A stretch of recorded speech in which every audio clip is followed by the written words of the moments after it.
in audio.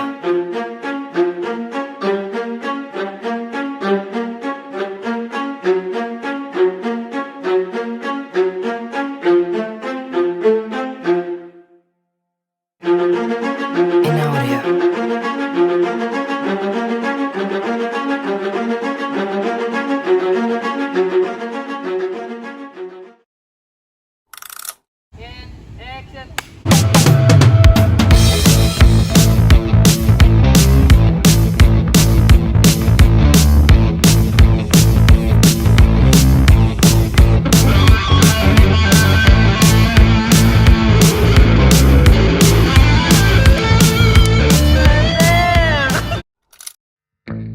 In audio.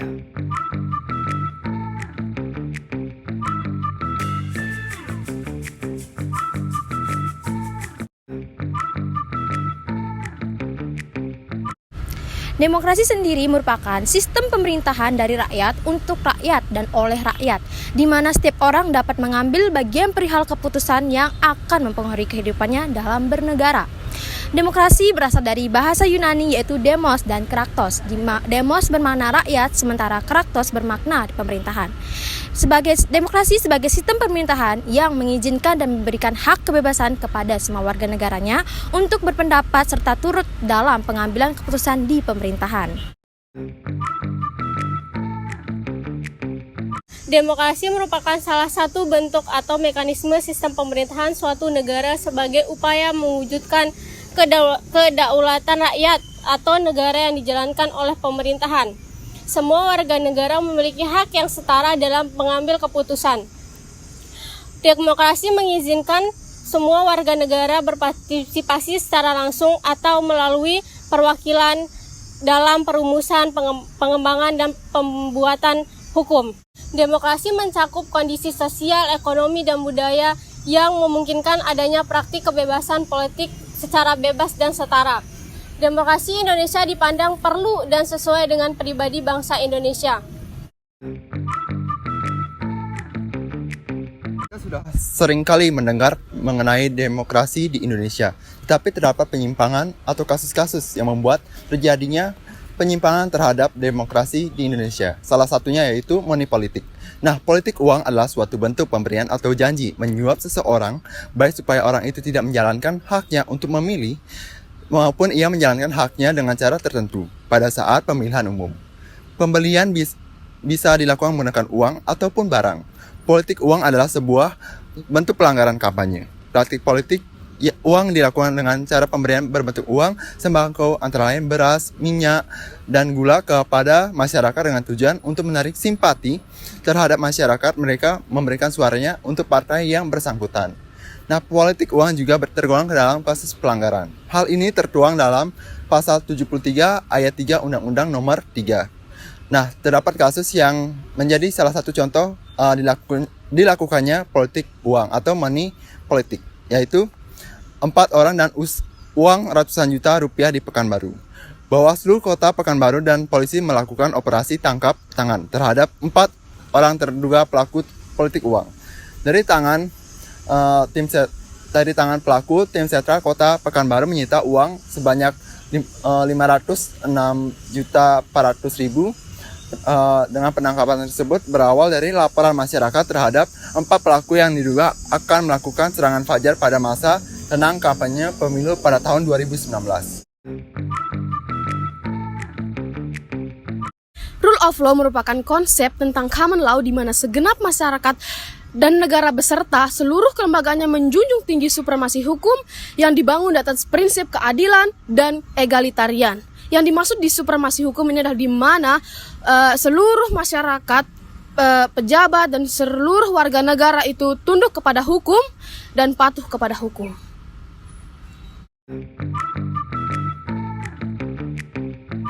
Konsep rule of law yang dikenal dan dianut di negara-negara Anglo-Saxon mirip dengan konsepsi di negara-negara Eropa kontinental. Pada tahun 1989, Bapak Dike mengkristalisasikan konsep rule of law menjadi 3 unsur, yaitu supremacy of law, equality before the law, dan dan due process of law. Baik, saya jelaskan lebih rinci lagi ya. Supremacy of law. Hal ini bertujuan agar hukum dapat melindungi seluruh warga masyarakat tanpa adanya intervensi dari pihak manapun dengan cara menegakkan dan menempatkan hukum di posisi tertinggi. Sederhananya, hal ini berarti setiap warga negara memiliki kedudukan yang sama di mata hukum. Selanjutnya, equality before the law. Unsur ini berfungsi untuk menjamin hak-hak warga negara untuk diproses hukum sesuai prosedur yang berlaku. Dalam hal ini proses hukum yang adil dan tidak memihak, layak dan benar. Yang terakhir adalah due process of law. Unsur ini berfungsi untuk menjamin hak-hak warga negara untuk dapat diproses hukum sesuai prosedur yang berlaku. Dalam hal ini proses hukum yang adil dan tidak memihak, layak dan benar. Rule of law berhubungan dengan hak asasi manusia karena rule of law diperlukan untuk menjamin agar hak asasi manusia bisa dimiliki oleh setiap warga negara. Hak asasi manusia adalah hak dasar yang dimiliki setiap manusia sejak dia lahir. Hak ini harus dihormati dan tidak dapat diambil dari dirinya. Namun dalam kenyataannya banyak sekali pelanggaran terhadap hak ini. Sehingga untuk melindungi hak asasi ini diperlukan rule of law, yaitu aturan hukum yang kuat dan dapat melindungi setiap orang secara adil di depan hukum.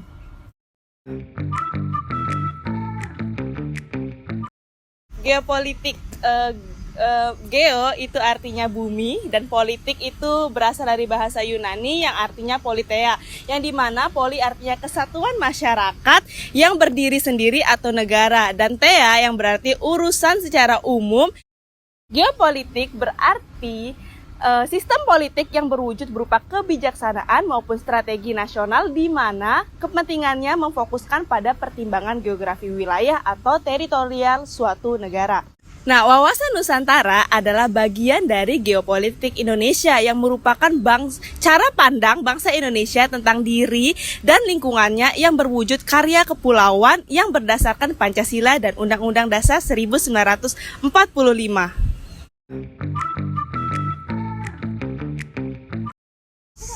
Nah, Indonesia sebagai negara kepulauan dengan lebih dari 17.000 pulaunya, dengan potensi baik dan buruknya, dan melihat dari strategis di mana dihimpit oleh 2 benua dan 2 samudra, tentunya bagus untuk kita bicarakan mengenai strategis geopolitik Indonesia.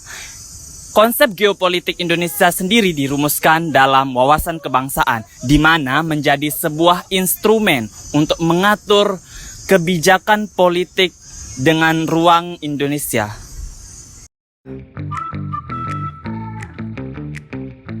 Contoh geopolitik Indonesia ketika sengketa Indonesia yaitu batik yang diklaim oleh Malaysia. Tentu hal tersebut membuat pemerintah Indonesia tidak tinggal diam. Pemerintah Indonesia pun segera mendaftarkan batik ke dalam jajaran Representative List of Intellectual Cultural Heritage UNESCO. Dan setelah itu UNESCO pun menetapkan bahwa batik merupakan budaya Indonesia dan warisan dunia sejak tahun 2 Oktober 2019 yang mengakibatkan setiap tanggal tersebut kita merayakan Hari Batik Nasional. Geostrategis Indonesia adalah suatu cara memanfaatkan geografis Indonesia untuk menentukan kebijakan-kebijakan serta sarana dalam mewujudkan visi dan misi nasional. Konsep geostrategis Indonesia. Pada tahun 1965, Lembaga Ketahanan Nasional mengembangkan konsep geostrategis Indonesia yang lebih maju dengan rumusan bahwa geostrategis Indonesia harus berupa sebuah konsep strategis untuk mengembangkan keuletan dan daya tahan, pengembangan kekuatan nasional untuk menghadapi dan menangkal ancaman, tantangan, hambatan, dan gangguan baik bersifat internal maupun eksternal. Geostrategis Indonesia dirumuskan dalam wujud konspirasi ketahanan nasional. Pada hakikatnya, ketahanan nasional adalah kemampuan dan ketangguhan suatu bangsa untuk dapat menjauhi kelangsungan hidup menuju kejayaan bangsa dan negara. Ketahanan nasional ini tergantung pada kemampuan bangsa dan seluruh warga negara dalam membina aspek alamiah serta aspek sosial sebagai landasan penyelenggaraan kehidupan nasional di segala bidang. Kelemahan salah satu bidang akan mengakibatkan kelemahan bidang yang lain yang dapat mempengaruhi kondisi keseluruhan. Sifat ketahanan nasional adalah sebagai berikut, ada 7.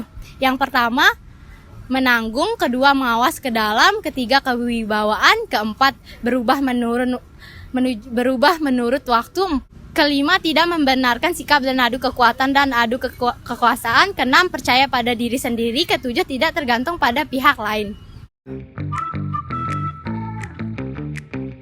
Korupsi merupakan perbuatan amoral yang dilakukan oleh siapapun, kapanpun, dan dimanapun yang menyalahgunakan wewenang atau kekuasaan dengan menyimpang dari aturan yang berlaku yang dimanfaatkan untuk kepentingan pribadi, orang lain maupun kelompok. Nah, untuk itu kita perlu pengenalan apa itu anti korupsi. Pendidikan anti korupsi adalah sebuah gerakan budaya untuk upaya mengurangi kasus korupsi berupa mendorong generasi mendatang untuk mengembangkan sikap menolak tegas terhadap setiap bentuk korupsi. Terima kasih. Baik, saya akan menjelaskan bagaimana konsep pendidikan anti korupsi. Pendidikan anti korupsi merupakan usaha sadar untuk memberi pemahaman dan pencegahan terjadinya perbuatan korupsi. Pendidikan anti korupsi bisa dilaksanakan secara formal, informal, maupun non-formal. Di tingkat formal, unsur-unsur pendidikan anti korupsi dapat dimasukkan ke dalam kurikulum mata pelajaran, sementara pada tingkat non-formal yaitu mengimplementasikan kepada kehidupan sehari-hari dalam masyarakat. Sasaran yang ingin dicapai dari pendidikan anti korupsi adalah pembentukan aspek intelektual, sikap mental atau moral, dan skill atau keterampilan. Pendidikan anti korupsi adalah sebuah gerakan budaya dalam menumbuhkan nilai anti korupsi sejak dini, yang dimana anti korupsi artinya tidak korupsi atau menolak atau menghindari korupsi. Kata korupsi sendiri sudah tak asing kita dengar, yang dimana yang sudah terjadi di negara kita sudah hampir di setiap tanah air, di semua level, bahkan di segi kehidupan dengan berbagai jenis, modus, dan kompleksitas perilaku koruptif telah merasuki semua elemen bangsa. Padahal kita semua tahu bahwa korupsi adalah perilaku yang tidak bermoral, sebuah ironi. Muara dari persoalan korupsi adalah hilangnya nilai-nilai anti korupsi seperti jujur, tanggung jawab, adil, disiplin, kerja keras, sederhana, berani, dan adil dari dalam individu sendiri. Contohnya, pada saat di sekolah, kita ada bendahara sekolah nih. Dia ditunjuk untuk membeli peralatan kelas. Nah, setelah dia membeli peralatan kelas, masih ada sisa uang kasnya. Dia pakai untuk beli minum, beli makanan. Itu termasuk salah satu contoh korupsi. Maka demikian, dunia pendidikan yang diharapkan menjadi pengingat budaya anti korupsi makin dirasakan tidak konsisten dalam menjalankan fungsinya. Proses pendidikan seperti mementingkan penggunaan pengetahuan semata ketimbang membiasakan perilaku baik. Sekalipun sekolah mengimplementasikan berbagai kegiatan sejenis, akan tetapi hal tersebut dilaksanakan seolah terpisah dari proses pembelajaran yang utuh. Oleh karena itu, inilah saatnya untuk mengembalikan sekolah sebagai lokomotif penguatan budaya anti korupsi untuk jangka panjang. Kita awali dengan melakukan pendidikan anti korupsi yang dimotori oleh satuan pendidikan. Jadi, jauhi korupsi. Smart and good citizen artinya warga negara yang cerdas dan baik. Smart and good citizen merupakan langkah akhir yang diharapkan ketika ketiga komponen utama pendidikan kewarganegaraan telah dilaksanakan dengan baik. Cara menjadi good and smart citizen. Kita tahu Indonesia multikultural dengan banyak sekali perbedaan. Nah, salah satu untuk menyatukan semuanya itu adalah menjadi good and smart citizen. Gimana cara menjadi good and smart citizen? Dengan cara mengimplementasikan apa yang kita pelajari di kewarganegaraan. Dari sekolah dasar hingga perkuliahan pun kita mempelajari kewarganegaraan, dan cara menjadi good and smart citizen itu adalah dengan mengimplementasikan apa yang kita pelajari, dengan menghargai perbedaan, menjunjung tinggi hukum, menjunjung tinggi hak asasi manusia. Itu semua adalah cara kita menjadi good and smart citizen. In audio.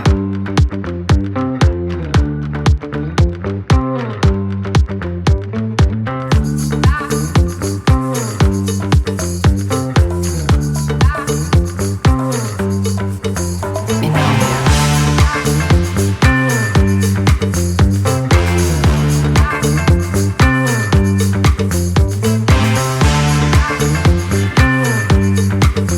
In audio.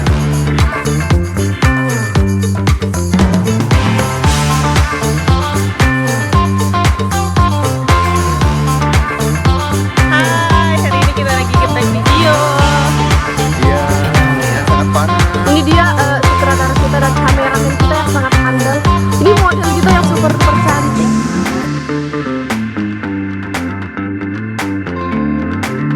In audio.